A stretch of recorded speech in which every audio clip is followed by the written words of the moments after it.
व्हिडिओमध्ये कट काय असतात हे जर तुम्हाला माहिती नाही तर तुम्ही एक एक्सपर्ट सिनेमॅटोग्राफर कधीच बनू शकणार नाहीत. आणि आज आपण या व्हिडिओमध्ये तेच अगदी सोप्या भाषेमध्ये आणि सोप्या पद्धतीनं समजून घेण्याचा प्रयत्न करूयात. तर सुरुवातीचा जो कट आहे तो आहे हार्ड कट. या कटमध्ये सरळ सरळ असतं. जेव्हा तुमची फ्रेम संपते आणि दुसरी फ्रेम चालू होते, त्या दोन्ही फ्रेमला जेव्हा तुम्ही एकत्र करता त्यावेळेस तुमचा हार्ड कट बसतो.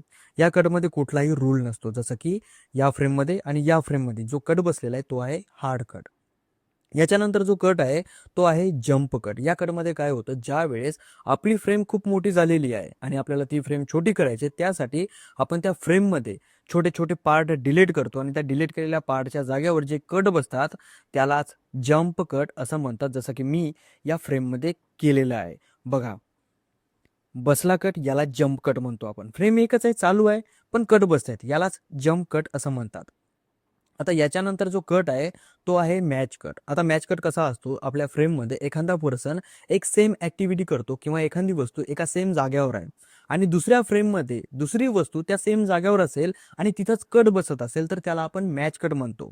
आता समजलं नाही, समजलं नसेल तर वरची ही फुटेज बघा जी की मी शूट केलेली आहे. या फ्रेममध्ये माझा जो पर्सन आहे, जो व्यक्ती आहे, तो गाडीवर बुक्क्या मारतोय आणि दुसऱ्या कटमध्ये तोच व्यक्ती खाली जागा बदललेली आहे, प्लेस बदललेला आहे आणि खाली गोट्यावर गोटा मारतोय.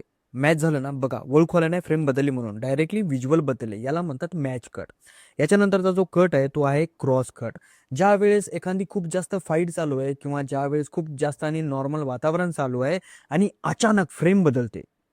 जर शांत वातावरण चालू असेल तर फाईटची फ्रेम बदलते किंवा फाईटचं वातावरण चालू असेल तर अचानक शांत वातावरण बदलते, त्यालाच आपण क्रॉस कट असं म्हणतो.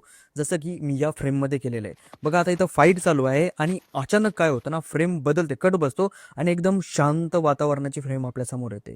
तर या कटला म्हणतात क्रॉस कट. याच्यानंतर जो कट आहे तो आहे कट ऑन ॲक्शन. तुम्ही बघितलं असेल, ज्यावेळेस आपण मूवीमधल्या फाईट सीन बघतो त्यावेळेस अलग अलग अँगल दाखवले जातात, अलग अलग कट झाले जातात, पण आपल्याला ते ओळखू येत नाही. पण त्याच्यामध्ये जे छोटे छोटे कट असतात बघा, कधी हिरोना इकून अशी बुक्की मारतो तर बुक्की मारलेली आणि लागलेली दुसऱ्या अँगलनं दिसते, तर त्यालाच आपण कट ऑन ॲक्शन असं म्हणतो. जसं की मी या फुटेजमध्ये केलेलं आहे बघा. या दोघं जणांची फाईट चालू आहे. फाईट असल्याच्या नंतर तो जो दुसरा पर्सन आहे तो वरून असं मारण्याचा प्रयत्न करतो आणि इथं फुटेज चेंज होते. याच्यात मध्ये जो कट बसलेला आहे त्यालाच कट ऑन ॲक्शन असं म्हणलं जातं.